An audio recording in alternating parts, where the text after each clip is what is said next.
Monday to Friday, 12:45 to 2 p.m. The Lunchroom. Informative, enlightening, provocative, engaging. The Lunchroom on RCI. Food for thought. The station that gives you, more lunch. Every bed in our hospitals tells us.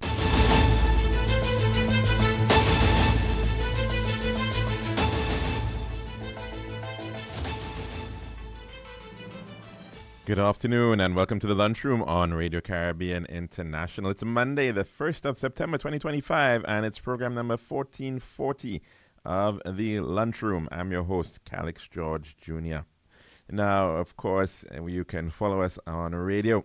It's 101.1 FM, but you can also get us at our website, rcistlucia.com, and we are streaming live on Facebook. You just have to search for the official page of Radio Caribbean International, and please be sure to like and share that link as well with your friends and family. And of course, if you want to call in to tell us what's on your plate today, the number to do so, it is 452-3046, 452-3046, and our WhatsApp number, 724-0008. Again, 724-0008. We want to send out some birthday greetings for today, for the 1st of September. And first, we want to send out some greetings to Mr. Giles Romulus. Happy birthday to you, sir, and wishing you an absolutely wonderful birthday celebration. Hope you're not working on your birthday. I know you're a very hardworking gentleman, and we do hope that you're finding some time to have some rest and relaxation. Also want to send out some birthday greetings to Mrs. Suzanne Eudoxie Solomon. Happy birthday to you. Wish you an absolutely fantastic birthday celebration. Hope it is a wonderful birthday indeed.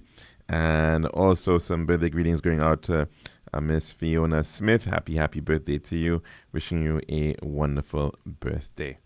A look back in time, a bit of history for the day. In the year 715, on this day, King Louis XIV of France died after a reign of 72 years, the longest of any major European monarch. In the year 1878, the first female telephone operator started work. Her name was Emma Nutt, and that was for the Edwin Holmes Telephone Dispatch Company in Boston, Massachusetts. 1905, on this day, September the 1st, Wilfrid Laurier, the Premier of Canada, the Prime Minister of Canada, oversaw Alberta and Saskatchewan joining the Confederation of Canada as its 8th and 9th provinces, both separated from what was then the larger Northwest Territories. 1939, on this day, saw World War II start when Germany invaded Poland by attacking the free city of Danzig. In 1941, on this day, again, some more World War II history. Jews living in Germany were required to wear a yellow Star of David. 1951, on this day, the United States, Australia, and New Zealand signed the ANZUS Mutual Defense Treaty. And in 1969, on this day, Colonel Muammar Gaddafi deposed King Idris in the Libyan Revolution. We now head on to our dish of the day. Bed in our hospitals tells a story of someone's mother, someone's brother, someone's friend. And when that story of care is complete, it's time for the next chapter, home. But too often, discharged patients are left waiting hours, days, weeks, sometimes months, not because they want to stay, but because no one comes. We understand life gets busy, but every extra day they wait means another patient, perhaps in pain, perhaps in crisis, can't get the bed they desperately need. So when the call comes that your loved one is ready, please be ready too. Pick them up, bring them back to the comfort of family, where healing truly continues.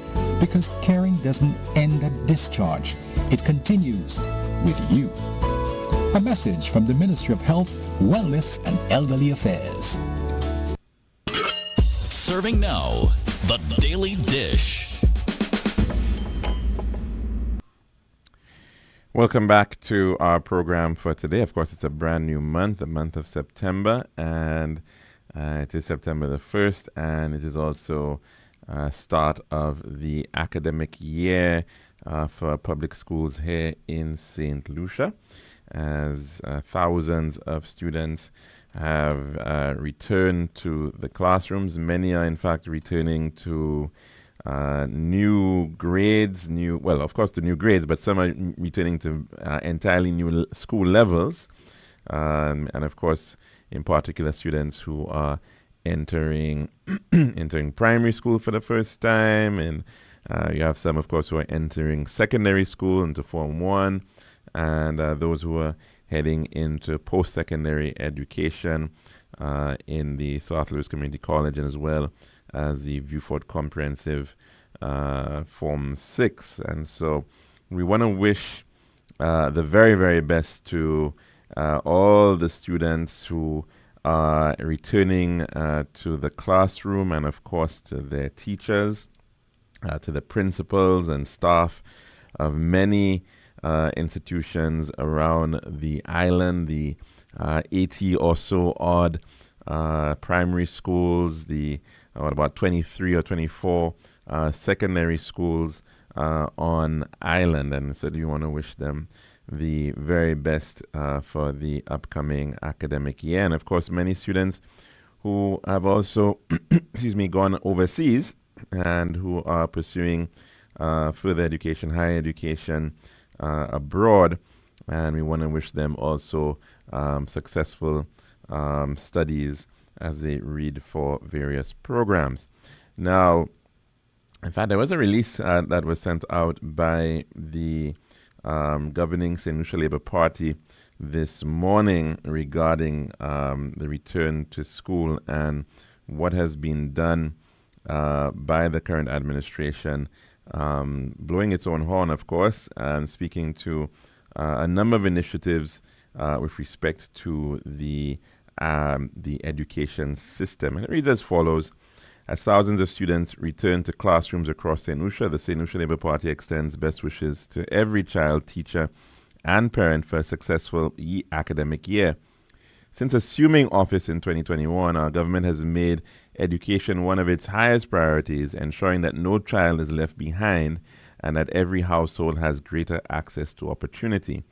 We proudly remind the nation of the initiatives we have introduced and strengthened. One university graduate per household initiative, opening doors for higher education to families across the country.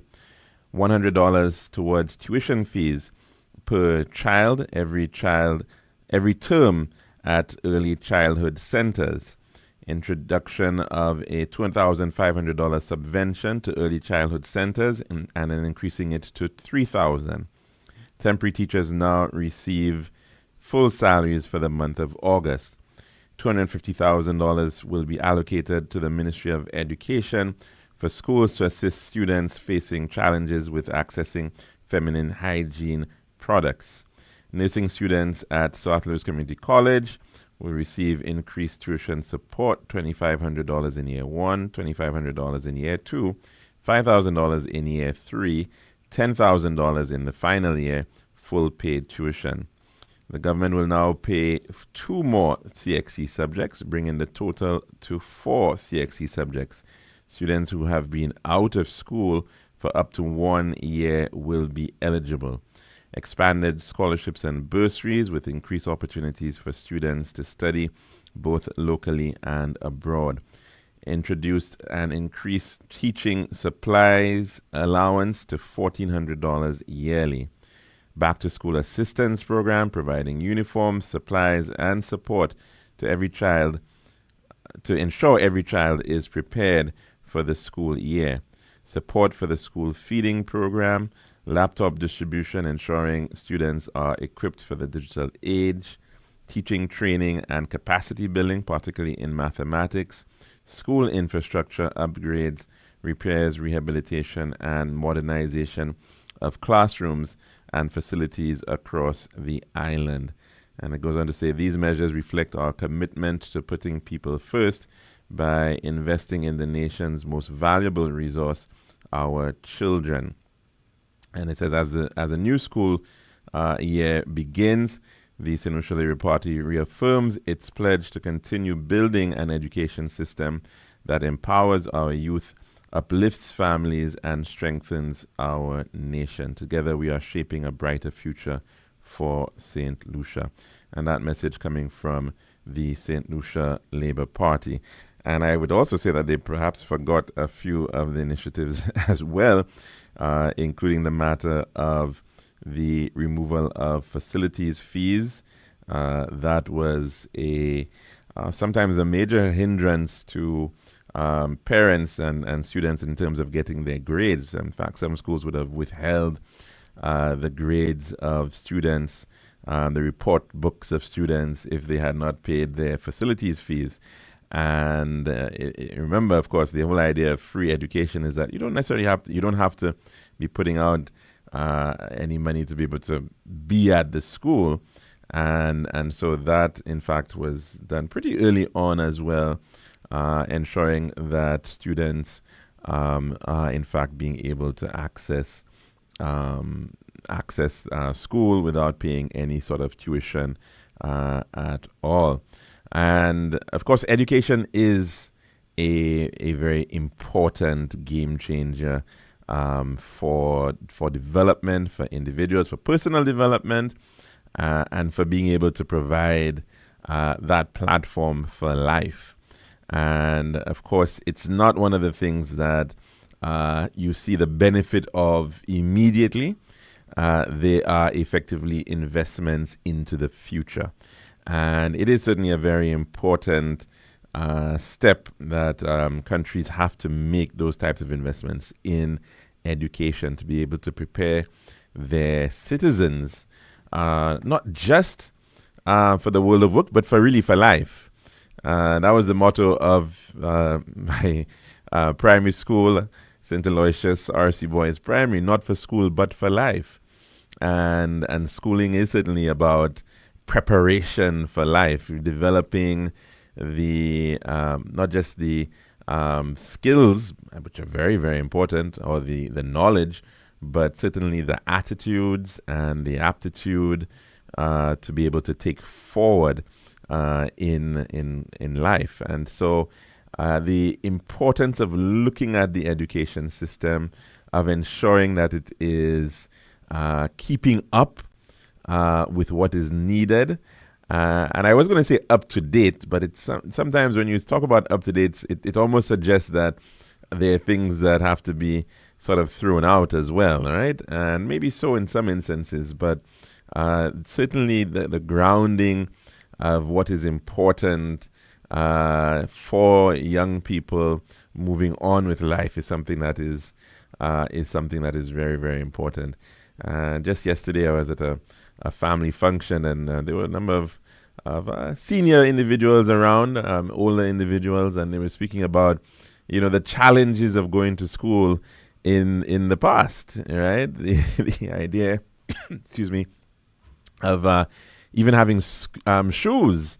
And of course, there was an individual, I think, who had grown up in the Leeward Islands, and he was making the point that,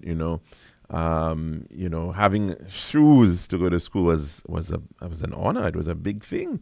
Not everybody had shoes to go to school, and those shoes had to last. And then he made the point that the shoes were sometimes bought larger than your size at the time, because we wanted to ensure that there's gonna be some space for growth. So you'd be walking to school with some pretty large shoes, and then of course if those shoes began to wear out, you wouldn't be throwing them away. You would be bringing them to a shoemaker to get a half sole. And very, very interesting state of play. One person was even talking about how, sometimes parents could only, if they had more than one child, they might only be able to afford one pair of shoes, which they would have to share between the two children. I mean, I don't know how that works out. One person gets a left shoe and one gets a right shoe. But that is effectively the state of how things were in the past. And certainly the children of today by and large, are far more privileged. And it's not to say that everybody has the same amount, but the fact that now you are seeing so many more bursaries being provided for those who really cannot make of it. And of course, there are others out there who provide scholarships for a number of institutions and businesses, credit unions, associations provide support for their staff and members to be able to ensure that the school, that those students, they can actually get a lot of free education. And we're not quite at a point yet where we can say that everything that a child requires to go to school is provided by the state. I'm not sure that we can ever get to that point. I'm not sure we necessarily do have to get to that point, because there is a benefit in ensuring that there is, personal responsibility as well, and appreciation of what exists there. So, of course, it's important for parents to play their part. But in instances where individuals certainly cannot, and in some instances where you actually have children, for one reason or another, may not even have a parent in the household. And, quite recently, an individual was sharing with me a situation where you had a family and they end up losing their mother because of COVID. All right. And we think back, COVID was 5 years ago. And we think, of course, of the difficulties of challenges of dealing with COVID at that time. But there are, in fact, impacts that we're still dealing with respect to that period in terms of the loss of life. And so when we're dealing with, of course, the issues of individuals being taken away too early in the prime of their lives, with children being dependent upon them, it certainly can be very, very traumatic for those children and challenging for them economically in those types of situations. So we certainly have to think about that within the context of dealing with crime, especially given the fact that it is unfortunately taking away way too many parents, way too many breadwinners, particularly males, who are already unfortunately endangered species, especially when it comes to that of playing their part in the household. So we certainly have tremendous challenges in terms of dealing with support for children at this time. There wasn't many, of course, you may have seen different vox pops on the matter of how to deal with crime, and some of the sentiments being expressed by St. Lucians when asked, well, what can we do about the situation with respect to crime? And the point being made by many is that it is certainly a major issue with family, and the matter of parenting, the matter of care is a major issue. And so as we enter into this new academic year, into this new school year, we certainly do have to still think about this issue of how we can provide the best for our children. The matter of early childhood development needs to also be underscored. And we did hear in that release from the St. Lucia Labour Party the matter of support for early childhood development centers. And I think it is a major one, and it's hopefully something that we can get to a point where we can ensure that there is access for all when it comes to the matter of early childhood development and childcare, especially given the challenges with respect to population, the challenges that we're seeing right now in terms of our population and the numbers not being where we want them to be in terms of births. The matter of falling births in some regards can be good in that we are seeing, of course, teacher-student ratios being the lowest that they've ever been. And so in many classes, you are finding that a teacher has 12, 15, 16 students. And so those are things that we had quite often dreamt of, maybe 20, 30 years ago, when we spoke about the importance of more, more hands-on, more, better delivery, more time that the teacher could actually spend with students who may need special assistance, may need greater time for explanation. And we're at that point where we really had a pretty good place in that regard. But that is also because many of our schools are really underpopulated. They are at a point where we really are seeing some schools in danger of potentially having to be closed because of the numbers of students in the system falling that much. Yes, you still have some schools that are very, very well or over subscribed, very high demand, and that is because these schools are seen to be very, very good schools, great performance, and so students, parents want to send their children to some of those schools. But there are many others which are really not seeing that kind of demand at this time. So it is certainly something that as a country we're going to have to start focusing on a lot more. How do we in fact ensure that we can see a rise in population? And of course, after we take our break, when we come back, I do want to touch on the matter of a very interesting article that was shared some time ago on the matter of falling birth rates putting pensions at risk.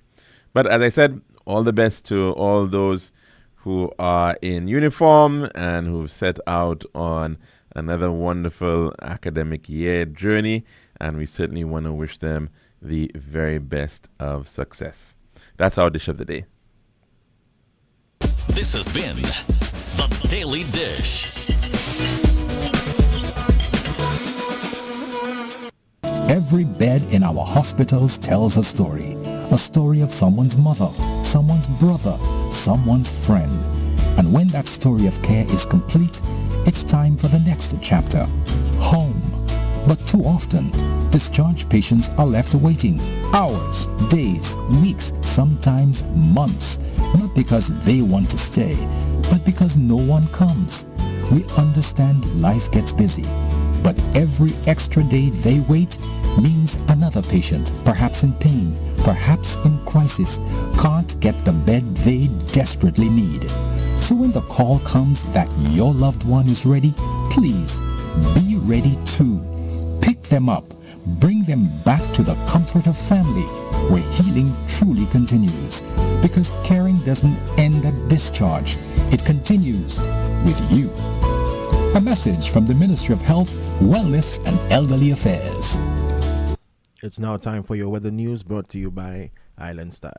Girl, I've been so stressed searching for the perfect tiles to complete my home. Really? Yeah, it's always the same white, beige, and gray tiles with the style stores. Like they're all buying from the same place. You're the design expert. Help me, please. I'm fed up. What are you looking for? Something different. Something that says Caribbean beauty and suits my personality. Something vibrant and classy with a little razzle dazzle.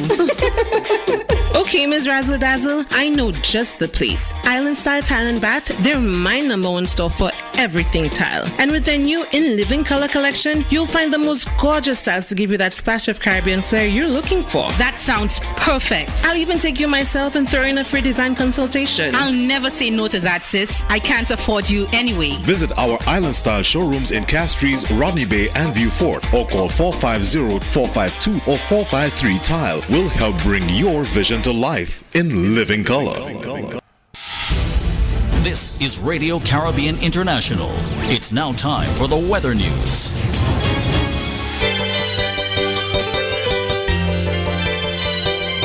And the forecast for St. Lucia valid for the next 24 hours. Winds will be blowing from between east near 14 miles per hour and 22 kilometers per hour. Weather, fair skies becoming occasionally cloudy with a few light to moderate showers. Forecast for the Lesser Antilles. Fair skies becoming cloudy at times with a few scattered showers and light to moderate showers. Tropical weather outlook.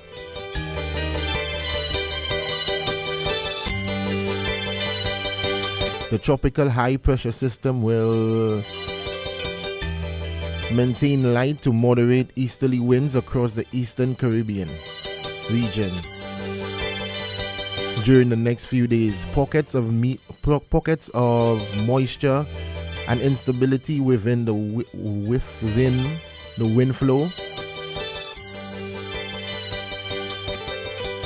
will result to occasional showers over the portions of the Lesser Antilles during this forecast period. A tropical wave located over the central tropical Atlantic is moving westward, 15 miles per hour or 24 kilometers per hour.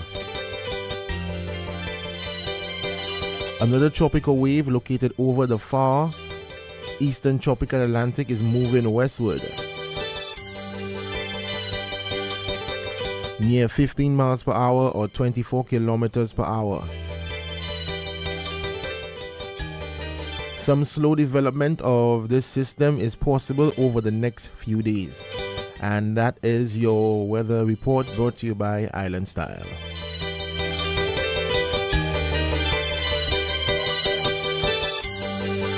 This has been RCI's Weather News. For more information, call the Weather Hotline at 454-3452.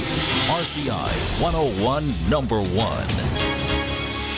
Girl, I've been so stressed searching for the perfect tiles to complete my home. Really? Yeah, it's always the same white, beige, and gray tiles with the style stores. Like they're all buying from the same place. You're the design expert. Help me, please. I'm fed up. What are you looking for? Something different. Something that says Caribbean beauty and suits my personality. Something vibrant and classy with a little razzle dazzle.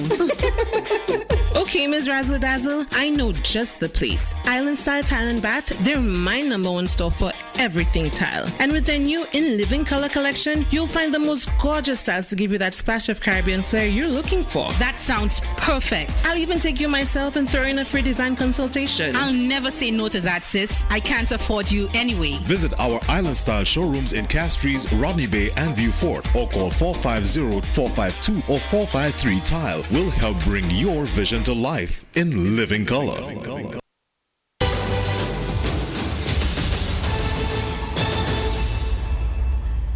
And welcome back to the lunchroom here at Radio Caribbean International. We've got about 24 minutes to go before the hour of 2 o'clock. And of course, the number to call in is 452-3046. Again, 452-3046. Now, of course, with the return to school cometh the traffic as well. And that, of course, is something that I know a lot of people have not been looking forward to. And we can well understand why school zones can certainly be very ticklish areas, lots of dropping off, lots of picking ups on the afternoon. We certainly see parents, of course, engaged in a lot of that. We don't have, and even in places that have very, very well developed, bus systems, school bus systems, you don't have everybody using them, and so even like places like the United States where you got those services, you still find a lot of traffic being generated because of schools. So of course, traffic is pretty notorious in that regard, and we do know that there have been some attempts to try to zone schools, some partial zoning. has occurred to limit persons from having to travel very, very far distances. But of course, even so, you still do see a lot of traffic being generated as a result of schools. And so, of course, it won't be a very pretty picture in addition to that, because there's also roadworks going on in the Norbe Vieux-Circuit area. And that, of course, has already commenced. It's being undertaken through a design, finance, construct arrangement with the company CIE, Construction and Industrial Equipment Limited. And they've begun work on that road, and it certainly has been moving pretty quickly. And for those of you who've already traversed that road after 4 o'clock, because of course during the daytime it is closed for to allow for better facilitation of construction. But for those who've already made that route on an evening, would realize that even with the minor widening improvements, you can already see some vast changes occurring. And of course, the intention there, as has been mentioned, is to do some significant widening of that road to improve the motorability of it, to ensure that you can have easily two unobstructed lanes, one in each direction, without the need for vehicles to stop or pull over on the side, that sort of thing. Of course, it still will be a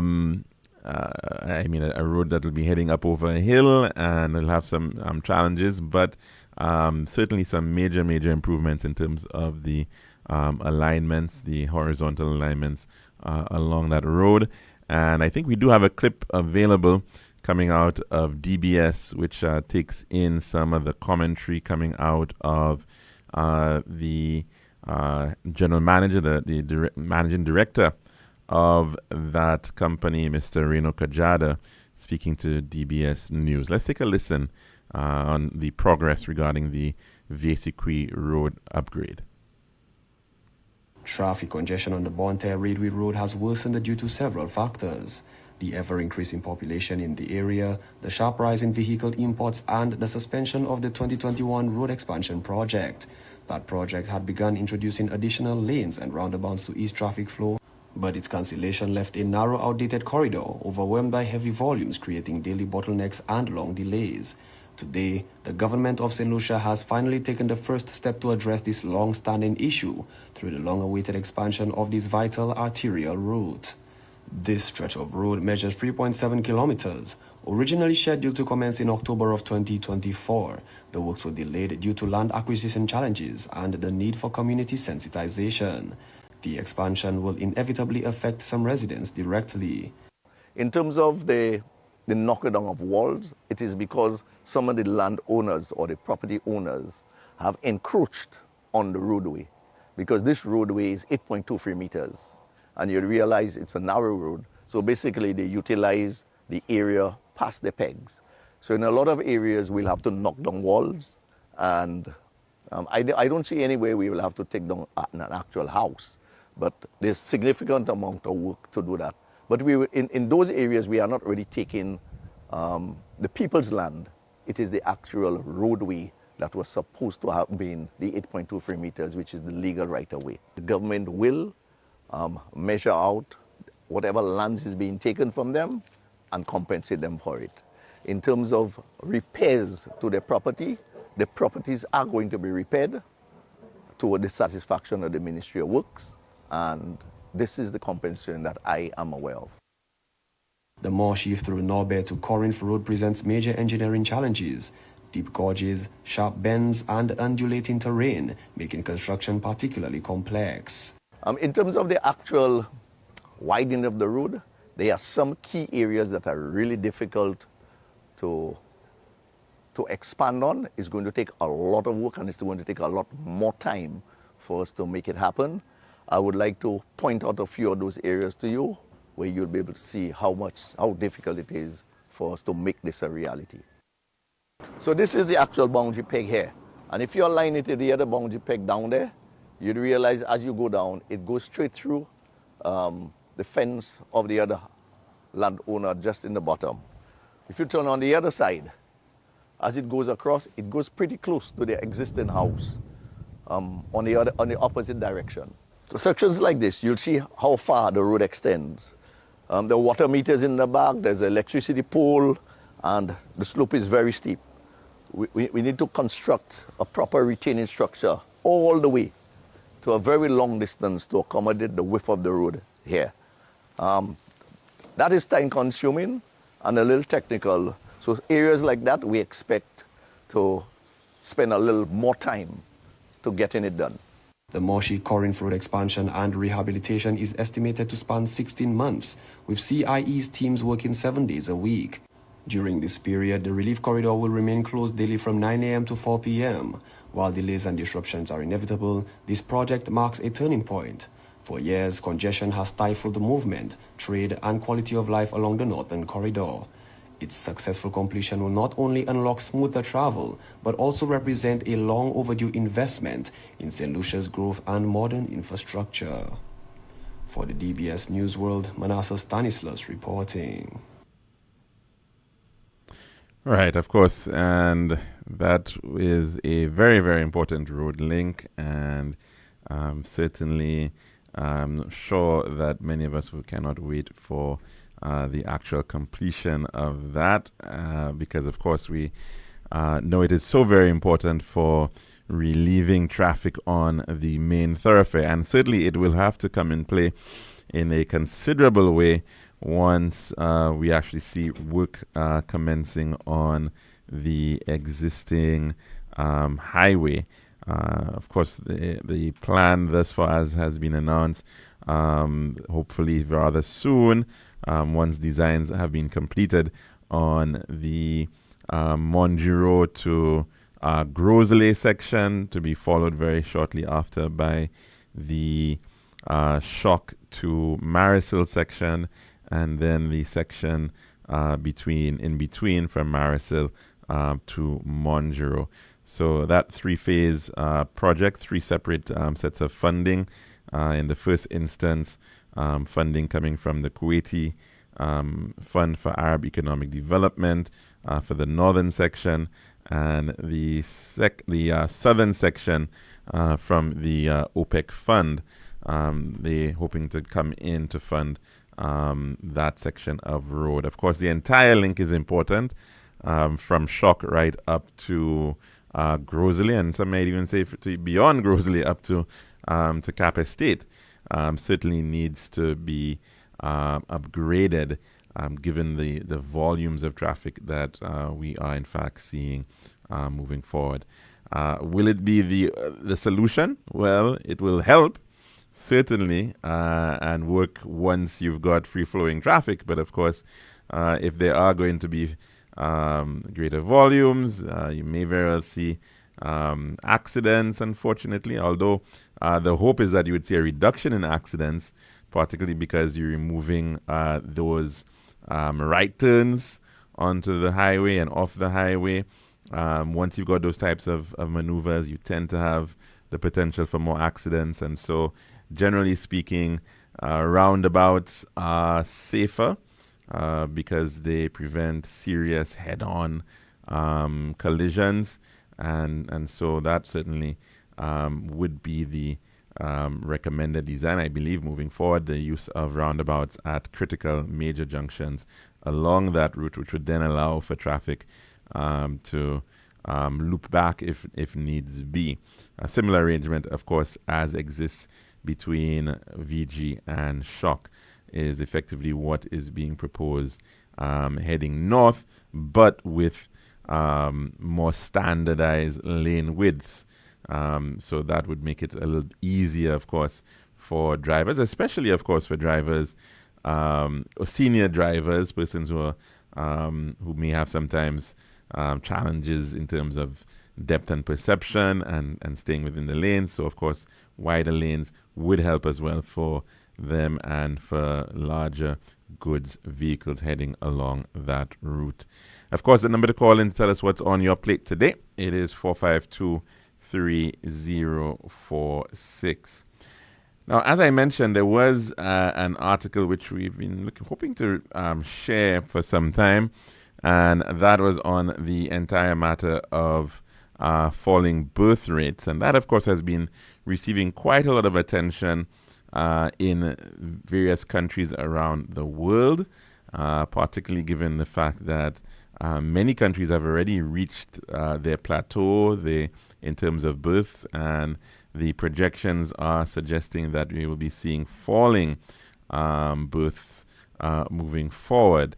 And what that means in the long run is that the population may very well begin to decline, and that has certainly major implications for the ability of the country to provide for services for older persons, for seniors, particularly the matter of pensions.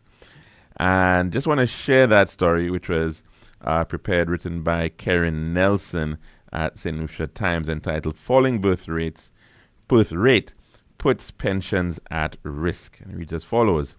St. Lucia is on track for a shrinking labor force and mounting pension costs as the country's birth rate continues to fall, raising concerns over the long-term sustainability of the National Insurance Corporation NIC fund. The island's fertility rate, that is the average number of children per woman, has fallen from 3 in the year 1990 to just 1.3 in 2020, well below the 2.1 needed to maintain population levels. NIC statistician Paul Kalicharan says this slow demographic shift could strain the system within the next decade.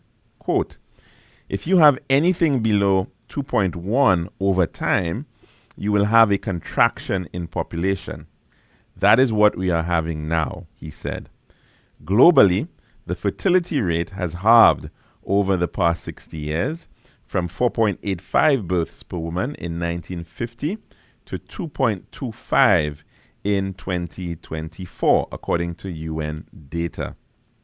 Kalicharan warns that the effects of the trend will be sharply felt in small island economies with limited labor reserves.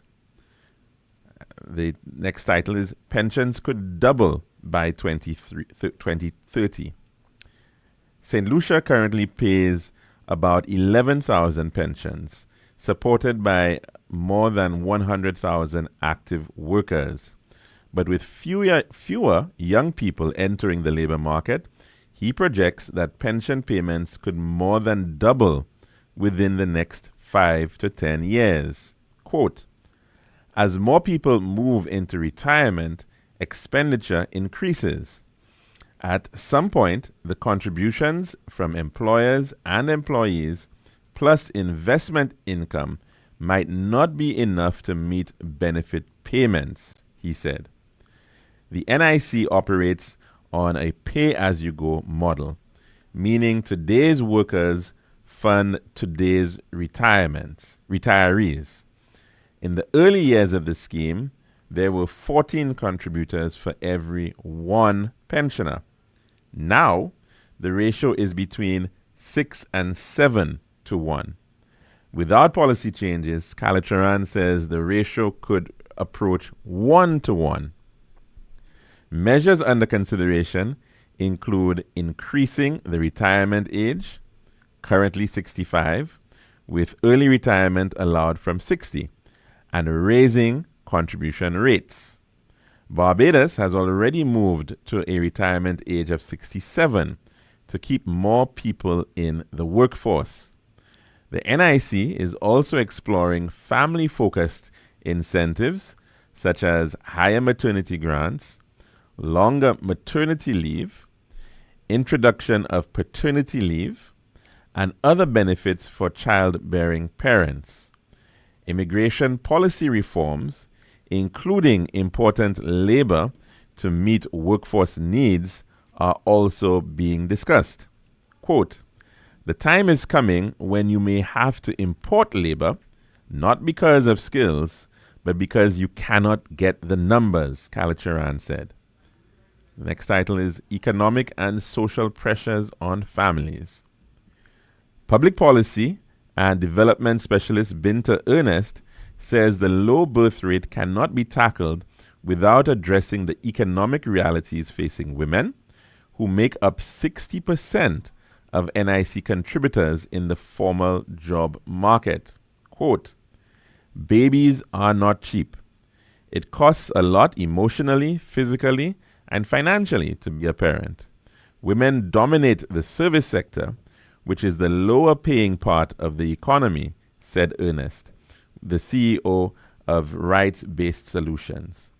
She points to delayed childbearing as women pursue higher education, often into their 30s, when fertility naturally declines. Structural barriers, including the expectation that women carry the main caregiving burden, also push some to opt out of having children altogether. She argues for workplace reforms, such as extended paternal leave, subsidized childcare, flexible work arrangements, and inclusive policies for single parents, same-sex couples, and adoptive families. Another title, Health Factors and Social Stigma. Ernest also calls for greater attention to reproductive health issues, such as uterine fibroids and endometriosis, which affect fertility but remain underfunded and stigmatized. Male infertility, she adds, is rarely addressed due to cultural taboos, despite research linking it to recurrent pregnancy loss. Another title, Not an Immediate Crisis. Calitran stresses that the NIC fund remains viable until at least 2050, but long-term planning is essential. Regarding the birth rate, he said, quote, we don't project that it will continue to decline forever. There will be an equilibrium, but we take measures 20 or 25 years in advance so that we avoid a situation where contributions can't cover pensions. End quote. For now, the NIC's reserves are growing, but without decisive action, the balance between the country's retirees and its workers could tip, with lasting consequences for St. Lucia's economy. In anticipation, the NIC has already completed its actuarial review, a process normally conducted every 3 years, and recently submitted a policy paper on raising contribution rates to Parliament. However, Calitran said that the exact increase can only be made public once Cabinet has given its approval. A step toward sustaining the system for future generations. And that story coming from Miss Karen Nelson of the St. Lucia Times, titled Falling Birth Rate Puts Pensions at Risk. And certainly a very, very timely piece indeed, because we have been speaking about this matter for some time, and we've been seeing the implications for some time.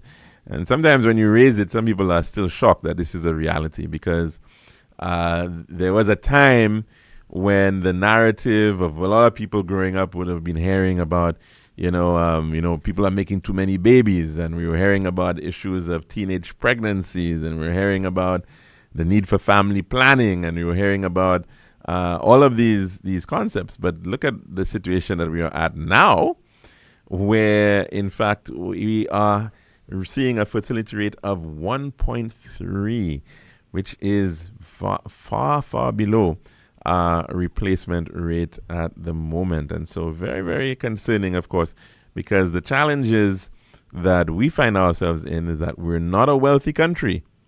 And so, some people say this is a wealthy country problem. Well, it's so you've got this problem, but we're not a wealthy country. We're not a Japan that has acquired and has invested and has got quite a lot of wealth and a good standard of living and a lot of economic activity.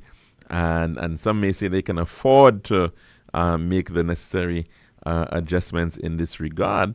But here we are right now already dealing with this situation of an aging population, and that aging population, of course, is going to be requiring more services. We've, of course, seen over the years how government has been investing in things like the home care program, for example, trying to assist persons, seniors who don't have the care that they require. We've been seeing, of course, the new expansion of the Comfort Bay, the creation of Comfort Bay down in VA4, and support for senior care facilities, and that's quite likely going to grow. And then, of course, the need for healthcare, right? As the population ages, there's a theory that, in the last 2 years of your life, you spend the most money on healthcare, because of the rising costs of, interventions, medical interventions that come with that period of time. So there is, of course, a general strain once you are dealing with you're no longer dealing with a population pyramid, but you're now getting your population looking more like something that has a bulge in the center, or it's actually might even be an inverse pyramid. That's the worst case situation, right? Because we know obviously it's not going to be stable. You actually want to have more people at the bottom, generally speaking. So it is certainly a major concern that the country is going to have to look at, and it certainly will require more than just a matter of increasing of pension rates, but also how do you in fact encourage for a more family-friendly society, a society that is in fact where people have the confidence that they can take on childcare and child rearing. And so, of course, the matter of free access to childcare is a big one.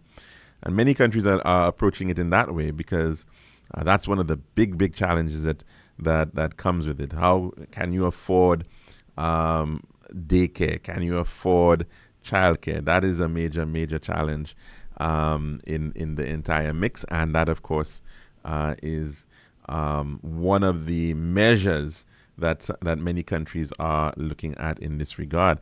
And of course, as we're having this conversation, one of the things that the Ministry of Education is also, I'm sure, also considering is how do you utilize the excess space maybe towards providing those types of services, the childcare services, the preschools, the daycares, to be able to support that maybe within,